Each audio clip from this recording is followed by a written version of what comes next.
नमस्कार दोस्तों, हॉन्टेड 27 के एक और खौफनाक एपिसोड में आपका स्वागत है।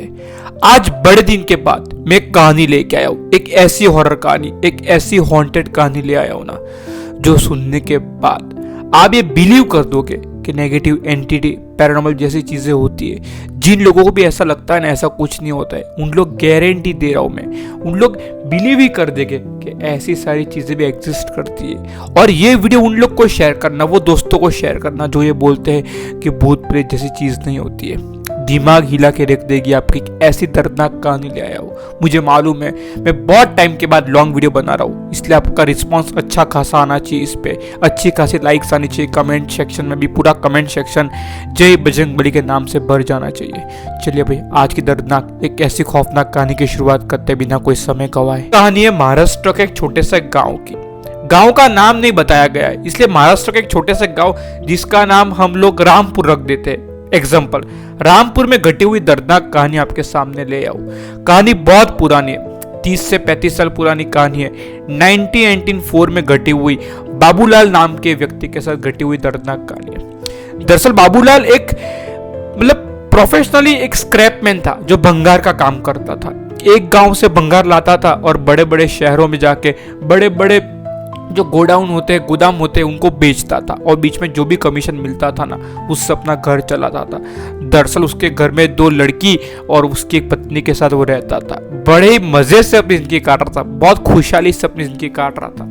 1994 में नवंबर की बात है, दिवाली के ठीक 7 दिन पहले की बात है। बाबूलाल का धंधा कुछ खास नहीं चल रहा था, घर पे पैसों की तंगी आई हुई थी और थोड़ा कर्ज भी लिया हुआ था बच्ची को पढ़ाने के लिए, तो कर्ज भी पूरा नहीं हो पा रहा था।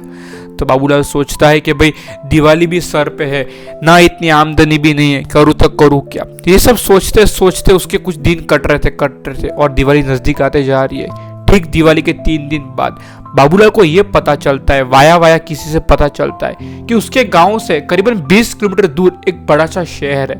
वहां पे बहुत बड़ी कंपनी बंद होने जा रही है और उसकी मशीन वगैरह जो भी भंगार स्क्रैप आइटम है ना, वो दे रही है बहुत कम दाम में। मतलब जो दाम में ले जाना ले जाइए। बाबूलाल सोचता है कि ये तो बहुत कमाने का मौका है, बड़ी बड़ी मशीनें होगी, लाखों रुपए का मशीनें मेरे को बहुत कम दाम में मिल रही है, मैं गोडाउन में जाके बेचूंगा बड़े बड़े सेठ लोगों को, तो अच्छा खासा पैसा कमाऊंगा। ये सोचते ही बाबूलाल दिवाली के ठीक 1 दिन पहले सुबह 6 बजे अपने घर से निकल जाता है, अपने गांव से निकल जाता है 20 किलोमीटर दूर अपनी साइकिल लेके। करीबन 9 साढ़े 9 तक वो अपने वही जो कंपनी वहां पहुंचता है और बहुत सारा भंगार लेता है, बहुत सारा स्क्रैप लेता है। दरअसल वो टाइम पे टेम्पो वगैरह इतना नहीं होते थे स्क्रैप लेने के लिए, साइकिल हो गई या फिर ज़्यादा से ज़्यादा बाइक हो सकती थी, लेकिन टेम्पो बहुत बड़ी चीज़ होती थी। तो बाबूलाल के पास साइकिल थी, साइकिल लेके जाता है, पीछे कैरियर में बड़ा सा एक झोला सा बांधा हुआ था, वो लेके जाता है और बहुत सारा भंगार वहाँ इकट्ठा करता है। इकट्ठा करके धीरे धीरे साइकिल पे जाके सब सेठ को बेचता है। जो इंडस्ट्री, जो कंपनी से भंगार खरीदा था ना,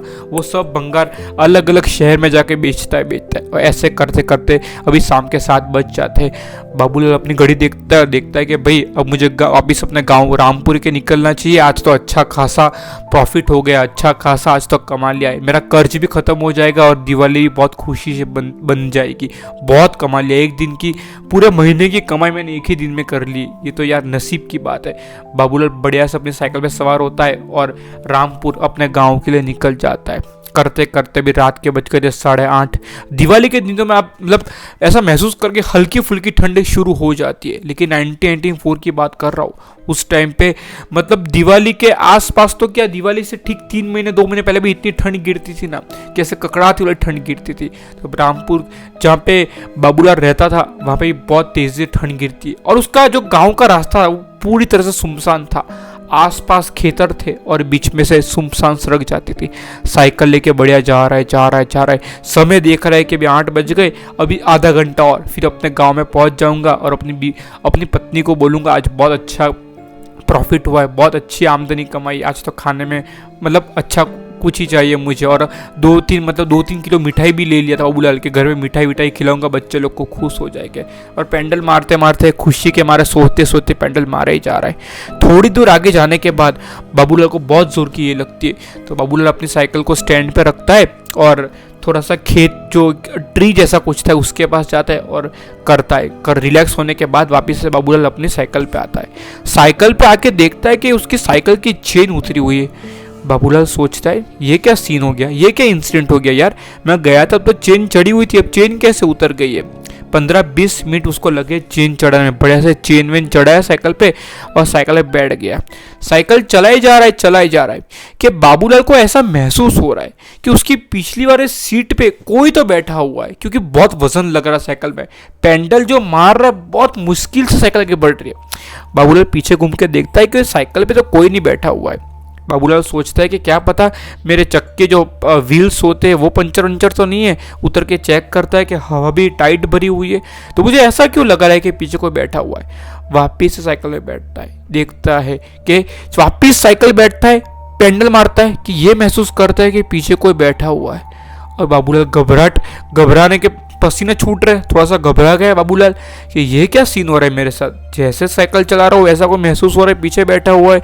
जैसे साइकिल चला रहा हूँ साइकिल का थोड़ा भारीपन लग रहा है मेरे को, हैवीपन महसूस हो रहा है, ये क्या सीन हो रहा है। थोड़ी दूर आगे जाने के बाद बाबूलाल का जो पिछला हिस्सा था, यानी कि जो शर्ट का जो हिस्सा था ना, ये फट जाता है। कॉलर का ये हिस्सा था ना, ये थोड़ा सा फट जाता है और उधर से खून निकलना शुरू कर देता है। बाबूलाल देखता है कि ये तो किसी के नाखून मारने का निशान लग रहा है मेरे को, ये हो क्या रहा है मेरे से। जब से मैं ये करने उतरा हूँ, वापिस साइकिल पे चलाने शुरू किया हूँ, साइकिल भी अजीबोगरीब जैसे हरकत कर रही है, मेरे साथ हो क्या रहा है। ये सब सोचता है ये कि पीछे से आवाज़ आती है, बाबूलाल, ओ बाबूलाल।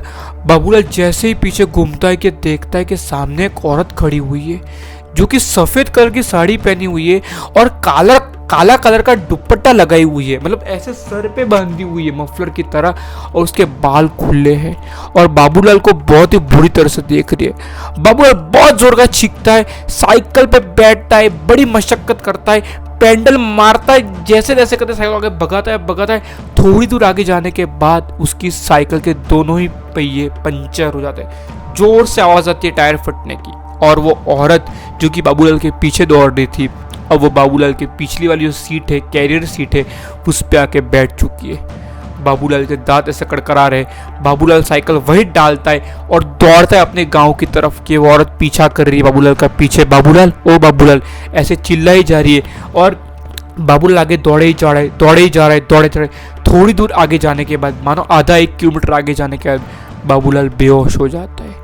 और जब सुबह होती है, सरपंच जी वहाँ से अपना ट्रैक्टर लेके जा रहे होते, उसकी नज़र पड़ती है, ये तो हमारे गांव का जो स्क्रैपमैन बंगार वाला है, ये तो कबाड़ी वाला बाबूलाल है, ये यहाँ पे क्यों सो रहा है। उसको उठाया, पानी वानी छिटका, बाबूलाल को तेज़ बुखार आ गया।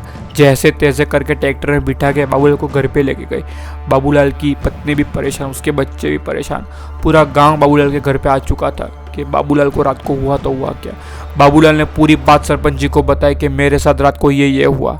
सरपंच जी भी हंस के बोले, बाबूलाल तू हमको मूर्ख समझता है क्या, हमको उल्लू समझता है क्या, तूने पी रखी थी, ऐसा क्यों नहीं बता रहा है, ऐसा हमारे गांव में कभी भी नहीं हुआ।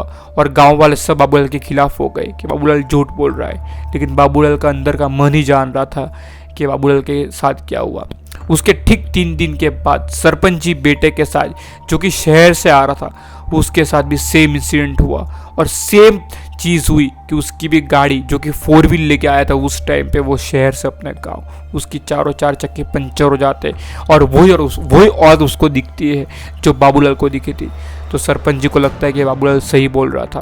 पूरा गांव मीटिंग करता है, पंचायत करता है और ये डिसाइड करता है कि रात के 7 बजे के बाद वो रास्ते से कोई आएगा और जाएगा नहीं। वहाँ पे हम लोग जो ड्रम्स होते हैं ना बड़े बड़े, वो लगा देंगे। जैसे शाम के 6 बजे के सरपंच जी जाएंगे और ड्रम्स लगा देंगे कि ये रास्ते से कोई आता जाता नहीं रहेगा, कोई आएगा भी नहीं और कोई जाएगा भी नहीं। शाम के 6 बजे वो गाँव बंद हो जाता है, ना कोई गाँव के बाहर जाता है, ना कोई गाँव के अंदर आता है। दरअसल इस घटना को बहुत समय बीत गया। यही गाँव के लोग में से एक लड़का, उसके लड़के के मतलब इस गांव का लड़का, जो मैं रामपुर की बात कर रहा हूँ, उसके लड़के ने हमको एक कहानी लिख के भेजी है कि रामपुर में एक ऐसी घटना हुई थी। अगर आपको भी कहानी अच्छी लगी हो तो लाइक और सब्सक्राइब कर देना। अगर आपके पास भी कोई ऐसी हॉन्टेड हॉरर कहानी है तो आप मुझे डीएम कर सकते हो। ये मेरी इंस्टाग्राम की आईडी है Haunted27। अब तक कहानी देख लियो तो बहुत बहुत धन्यवाद।